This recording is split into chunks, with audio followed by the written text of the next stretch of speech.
சில வருடங்களுக்கு முன்பு வரை ஒவ்வொரு குடும்பத்துக்குள்ளும் அநேக பிள்ளைகள் இருப்பார்கள். ஆனால் இப்பொழுதோ ஒவ்வொரு வீட்டிலும் 1 அல்லது 2 பிள்ளைகள் மட்டும்தான். ஆனால் அந்த 2 பேருக்குள்ளும் சகோதர அன்பு இல்லாமல் வாழ்ந்து கொண்டிருக்கிறார்கள். இதற்கான காரணம் என்ன? தொடர்ந்து கேளுங்கள். இது விசுவாச ஜெப வீடு வழங்கும் காலை தியானம். முற்காலத்தில் 2 சகோதரர்கள் ஒன்றாக சேர்ந்து விவசாயம் செய்தனர். 2 பேருமே அதிக பணத்தை முதலீடாக செலுத்தி இருந்தனர். கடினமாக 2 பேரும் உழைத்தனர். அறுவடை நாட்கள் நெருங்கிய போது இருவருக்குமே அதிகமான அளவு தானியங்கள் கிடைத்தன. 2 பேருக்கும் தனித்தனி களஞ்சியம் இருந்தன. இதில் ஒரு சகோதரனுக்கு திருமணமாகி 7 பிள்ளைகள் இருந்தார்கள். ஒரு பெரிய குடும்பம். மற்றவனுக்கோ திருமணமாகவில்லை. ஒரு நாள் இளைய சகோதரன் நினைத்தான், இந்த தானியங்களை சமமாக பங்கிடுவது சரியல்ல. என்னுடைய அண்ணன் எத்தனை வயிறுகளை நிரப்ப வேண்டும்? மனைவியும் 7 பிள்ளைகளும். ஆனால் எனக்கோ ஒரு வயிறு நிரப்பினால் போதும். எனவே ஒன்று செய்யப்போகிறேன். தினந்தோறும் ஒரு மூட்டை தானியத்தை நிரப்பி யாருக்கும் தெரியாமல் அண்ணன் களஞ்சியத்திலே கொண்டு போய் போட்டுவிட வேண்டும். இளையவன் அவ்வாறு செய்ய தொடங்கினான். யாருக்கும் தெரியாமல் இரவில் ஒரு மூட்டை தானியத்தை அண்ணனுடைய களஞ்சியத்துக்கு கொண்டு போய் போட ஆரம்பித்தான். இதே வேளையில் திருமணமான சகோதரனும் தனக்குள்ளாக சொல்லி கொண்டான், தானியத்தை இருவருக்கும் சமமாக பிரிப்பது ஒருபோதும் சரியாகாது. ஏனென்றால் எனக்கு வயதாகும்போது என்னை கவனிக்க பிள்ளைகள் இருக்கிறார்கள். என்னுடைய தம்பிக்கு யாருமே இல்லை. எனவே ஒன்று செய்ய வேண்டும். தினமும் ஒரு மூட்டை தானியத்தை அவனுக்கு தெரியாமல் அவனுடைய களஞ்சியத்துக்கு கொண்டு போய் போட வேண்டும். இவ்வாறாக இந்த அண்ணனும் செய்ய தொடங்கினான். சில நாட்கள் சென்றபோது இருவருக்குள்ளும் சில மனக்குழப்பங்கள் ஏற்பட்டன. தினமும் ஒவ்வொரு மூட்டை தானியத்தை எடுத்த பிறகும் களஞ்சியத்தில் ஒரு குறைவுமே காணப்படவில்லையே. இதன் ரகசியம் என்ன? காரணத்தை புரிந்து கொள்ள முடியாமல் அவர்களுடையதான இருதயம் குழம்பி போயிருந்தது. ஆனால் வழக்கம்போல் அன்று இரவும் அண்ணன் ஒரு மூட்டை தானியத்தை சுமந்து கொண்டு பதுங்கி பதுங்கி தம்பியினுடைய களஞ்சியத்தை நோக்கி செல்கிறான். பாதி தூரம் சென்றபோது தனக்கெதிரே வருகிற ஒரு மனித உருவத்தை கண்டான். அவனிடம் ஒரு மூட்டை தானியம் இருக்கிறது. அந்த நிலா வெளிச்சத்தில் அண்ணன் அந்த முகத்தை கண்டான். அது தன்னுடைய தம்பியினுடையதான முகம்.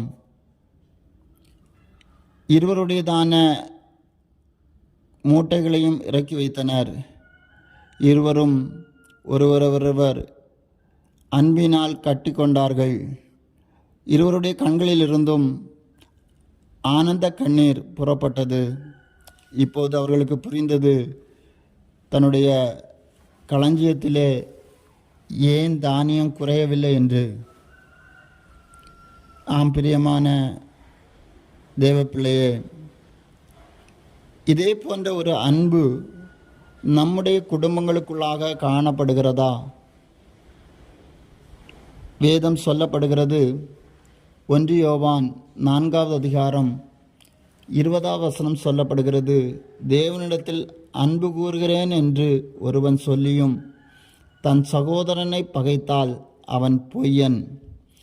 தான் கண்ட சகோதரனிடத்தில் அன்பு கூறாமல் இருக்கிறவன் தான் காணாத தேவனிடத்தில் எப்படி அன்பு கூறுவான் என்று அங்கு சொல்லப்படுகிறது.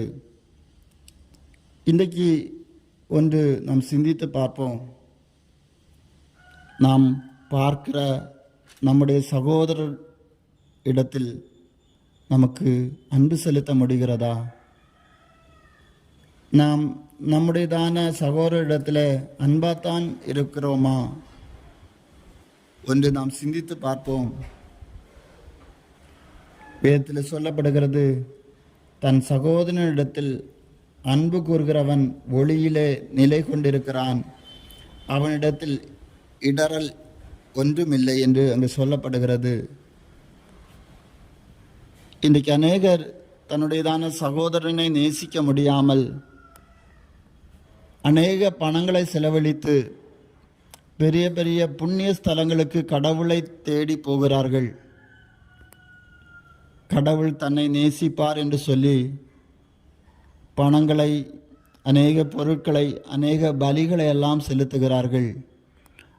ஆனால் வேதம் சொல்கிறது, நீ முதலாவது உன் சகோதரனை நேசி.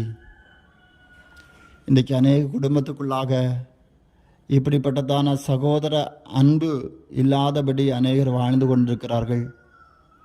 எல்லாருடையதான வாழ்க்கையும் நான், என்னுடையதான மனைவி, பிள்ளைகள் என்று தன்னுடைய வாழ்க்கை ஓடிக்கொண்டே இருக்கிறது. ஆனால் வேதம் சொல்லுகிறது, நீ முதலாவது உன்னுடைய சகோதரனை நேசி என்று. சகோதரிடத்திலே உன்னால் அன்பாக இருக்க முடியவில்லை என்று சொன்னால், பார்க்க முடியாத கடவுளை உன்னால் ஒருபோதும் நேசிக்க முடியாது. ஆம் பிரியமான தேவ பிள்ளையே, ஒரு விசை உன்னை பரிசோதித்து பார். நீ உன்னுடைய சகோதரனை, உன்னுடைய சகோதரியை உண்மையாய் நேசிக்கிறாயா? உன்னுடைய குடும்பத்தை நேசிக்கிறாயா? நீ பார்க்கிற சிலரை உன்னால் நேசிக்க முடியவில்லை அல்லவா? ஏன் நீயும் அந்த சகோதரனைப் போல, அண்ணன் தம்பிக்கு செய்தது போல, தம்பி அண்ணனுக்கு செய்தது போல ஏன் உன்னால் செய்ய முடியவில்லை? அதற்கான காரணம் என்ன? சத்துரு உன்னையும் உன்னுடைய குடும்ப நபர்களையும் ஒருவரோடு ஒருவர் அன்பு செலுத்த முடியாதபடி பிரித்து வைத்திருக்கிறான் அல்லவா? வேதம் சொல்கிறது போல, ஏன் நீ ஒரு அன்புள்ள ஒரு மனிதனாய் மாறக்கூடாது? ஏன் இயேசு சொல்லுகிறது போல உன்னுடைய வாழ்க்கையை மாற்றிக்கொள்ளக்கூடாது? அந்த குடும்பத்தில் எவ்வளோ சந்தோஷம் இருந்திருக்கும். அவர்களுடைய களஞ்சியத்தில் குறைவு வரவே இல்லை. கடைசியில் அவர்கள் புரிந்து கொண்டார்கள், என்னுடைய தம்பி என்னை நேசிக்கிறான், என்னுடைய அண்ணன் என்னை நேசிக்கிறான், அவனுக்குள்ளதை எனக்கு கொண்டு என்னை தெரியாமல் தருகிறான். அதை அவர்கள் அறிந்தபோது அவர்களுக்குள்ளாக ஏற்பட்ட அந்த அன்பிற்கு அளவே இல்லை. அதே போலதான் ஆண்டவராய் இயேசு கிறிஸ்து தன்னுடைய ஜீவனையே நமக்காய் கொடுத்து நம்மிடத்தில் அன்பு செலுத்தினார். அந்த இயேசுவினுடைய அருகாமையிலே கடந்து வந்தால் அவருக்குள்ளாக இருக்கிறதான அந்த அன்பை உங்களாலும் காண்பிக்க முடியும். பிறரை உங்களால் நேசிக்க முடியும். உன்னுடைய சகோதரனை உன்னால் நேசிக்க முடியும். கடந்த காலங்களை ஏதோ ஒன்றை சிந்தித்து சிந்தித்து வருடங்களாக பிரிந்திருக்கிறதான உன்னுடைய நிலைமை ஒன்று மாற்றிவிட்டு மறுபடியும் உன்னுடையதான குடும்பத்தை நேசி, உன்னுடைய சகோதரனை நேசி. யார் யாரிடத்திலெல்லாம் உண்மையான அன்பை காண்பிக்க முடியவில்லையோ அவரிடத்தில் உன்னுடையதான அன்பை வெளிப்படுத்து. உன்னுடைய குடும்பத்துக்குள்ளாக ஒரு சந்தோஷம் உருவாகட்டும். உன்னுடைய குடும்பம் ஒரு பரலோக ராஜ்யமாக, சந்தோஷத்தின் இடமாக மாறட்டும்.